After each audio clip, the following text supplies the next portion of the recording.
Young Mr. Chandler, may I call you J.R.? Last week you were scheduled to appear before me to face charges that included interfering with an arrest, attempting to bribe a police officer, and assaulting a police officer. Your Honor, in light of the fact that Officer Perry has failed to appear, I move that the charges against my client be dropped. Officer Perry was given a personal day to attend the funeral of a family member, but his sworn affidavit speaks for him. I'm sorry to see that the list of charges against you has grown. Failure to appear in court, operating a motor vehicle without a license, reckless endangerment. J.R., I find your blatant disregard for the law most disturbing.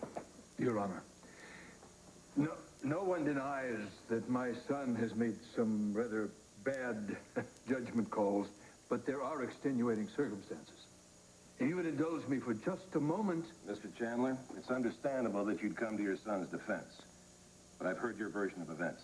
Now I'd like to hear what your son has to say for himself. Young man?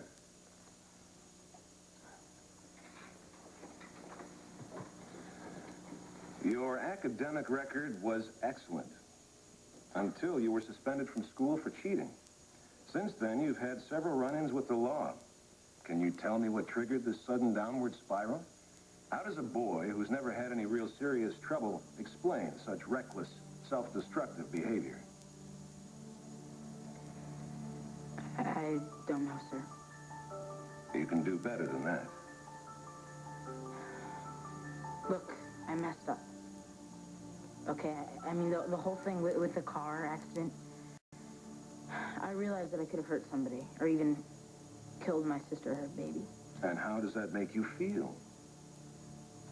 Sorry. Extremely. You risked your own life as well as your sister's. I don't know. I guess my head wasn't just wasn't screwed on straight or something. Did that have anything to do with your outburst in my chambers?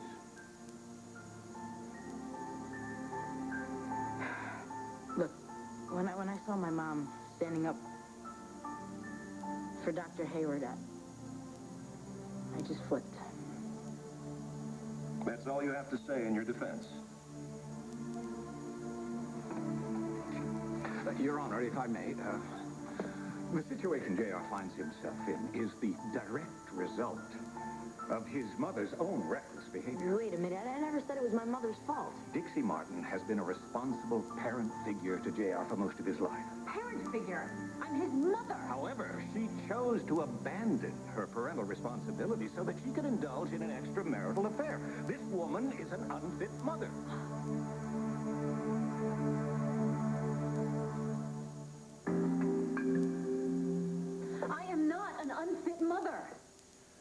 Mr. Shire, might I remind you, this is not a custody hearing. I realize that, Your Honor, but you asked why this ordinarily well-behaved young man started having run-ins with the law.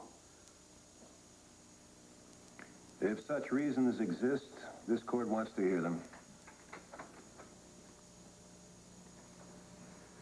Her affair with the infamous libidazole poisoner was the source of tremendous stress and embarrassment for my client.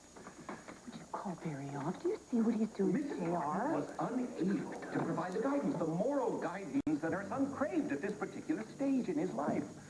Now, Your Honor, is it any wonder that this young man, so troubled, would vent his frustration, his rage, his resentment towards his mother with these acts of unlawful mischief? They were cries for help.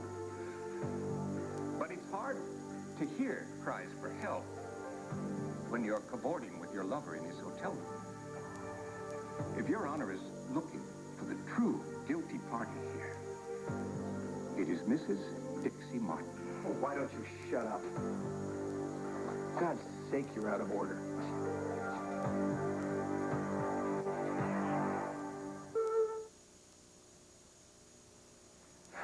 Judge Stanton, forgive me. I'm sorry. I apologize. I mean no disrespect for you or your staff. It just seems to me that you've heard this little aria about Dixie's guilt before, and you gotta trust me, sir. It's just a patented load of dreck. Your Honor, this man has no business at these proceedings. I have as much right to be here as you do, and you know it. I helped raise that boy. I've loved him as my own since he was a week old, and I don't care what the law says. I am every bit as much a father as Adam Chandler. And as far as Dixie Martin is concerned, she is the best possible parent that he could ever hope for. Your Honor? Just sit. Please. Your Honor, as I was saying when we were interrupted... What you were doing was regurgitating the same bloat of spume he always pays you to regurgitate. Why don't you shut up and sit down? The judge will determine that. I can speak for myself, Mr. Shire. Sit down. Mr. Martin, it is my understanding that you and your wife are separated. Yes, sir, it is. Yet you're here to speak on her behalf. No, my wife doesn't need me to defend her. I'm here to speak on Junior's behalf. Because he's angry, he's very disappointed in us, and he's hurt. But that doesn't change the fact that Dixie has always, always, always been there for him, no matter what, when other people weren't. Because I can assure you, when he was 6 years old and he had the croup, it wasn't Mr. Shire over there that spent the night on the steamy bathroom floor reading soggy comic books, praying he would take a decent breath. And I'm fairly sure that Mr. Adam Chandler never lost a moment's sleep chasing monsters out from under his bed. Although there were times I swear you had a couple on the payroll. Now our son is trying to escape, and that makes perfect sense because his family is just falling apart. It's coming down around his ears, and he never got a vote. And he's in pain. But it doesn't make it right to blame Dixie for whatever he does wrong. It's patently ridiculous to make her the scapegoat because the one constant in that boy's life is sitting right there. Your Honor, I swear, her heart, her soul, her love, her sense of humor was the very core of our family. Yeah, she's made some mistakes, but so have I. And so is this one over here. Trust me, he's made some mistakes. I don't think that the purpose of this hearing is to sit around and point fingers and start screeching at one another. I believe what we're doing here is trying to help JR. Because you're young, and you're scared, and you're in big trouble. I know, because I was once there myself, but I was lucky. I was adopted by a family that was prepared to do anything they had to give me a real home. I swear to God, Your Honor, that is exactly what that woman is to her boy. And shame on you, Mr. Shire. And you. Even trying to insinuate otherwise.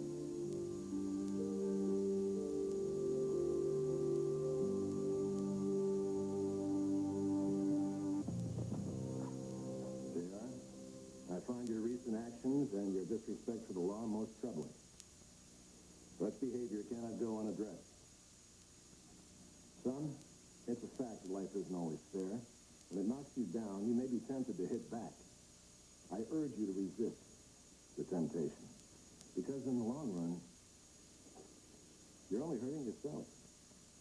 Life has a way of evening out if you give it a chance, which is why I've opted to give you a chance to do right by yourself and the people who love you and believe in you. I'm sentencing you to 6-month probation, provided you receive weekly counseling and perform 50 hours of community service. I don't want to see you back here again. Court dismissed.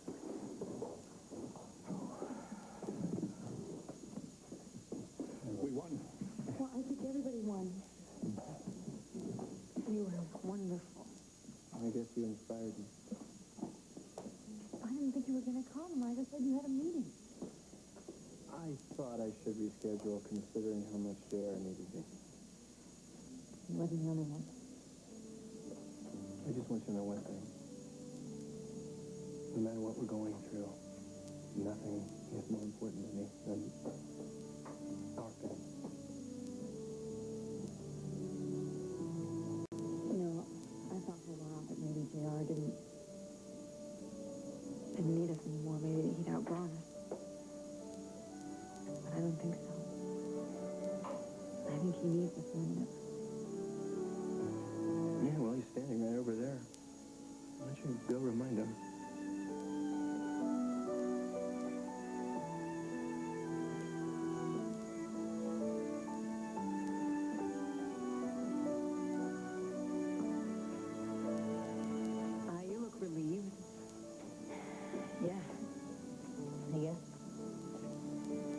is incredibly fair. You're not off the hook. You have to do community service and counseling. I know, Mom. You know I miss you an enormous amount. I really want things to be back the way that they were. I love you, you know? You know, it's okay to admit that you need me.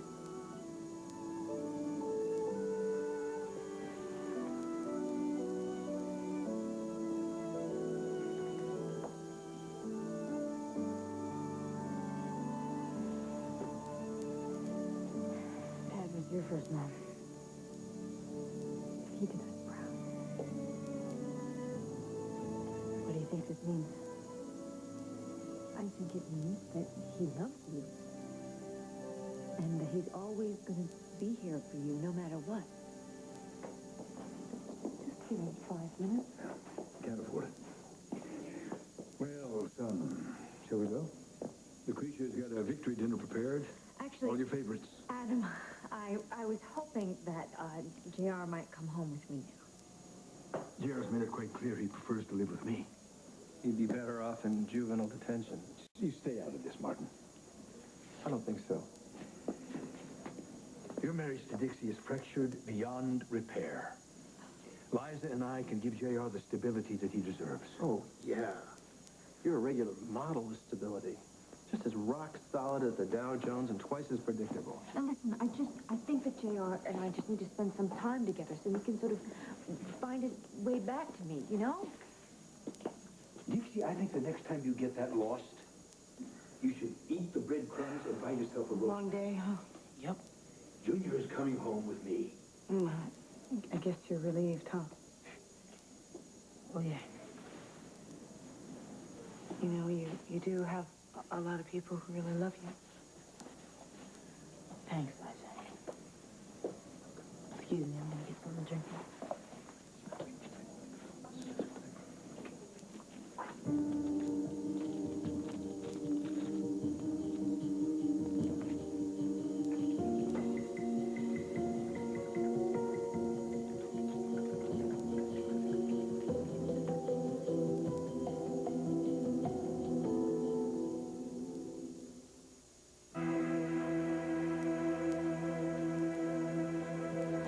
How you doing, pal? Good. Listen, I know we have a lot of things to talk about and a lot of things to settle. If you come home with me, we can start to try to be a family again. Do you want to just give it a try? You don't have to worry about me, Mom. I'm not gonna wrap a car around another guardrail. I believe you. But I don't think that I've been there enough for you like I should have been, and I'd like to make it up to you. You don't have to. Really. JR, who do you want to live with? My stuff is already at Ted's house, Mom. So I guess I should just stay there. Well, now that's settled. Let's go home and celebrate.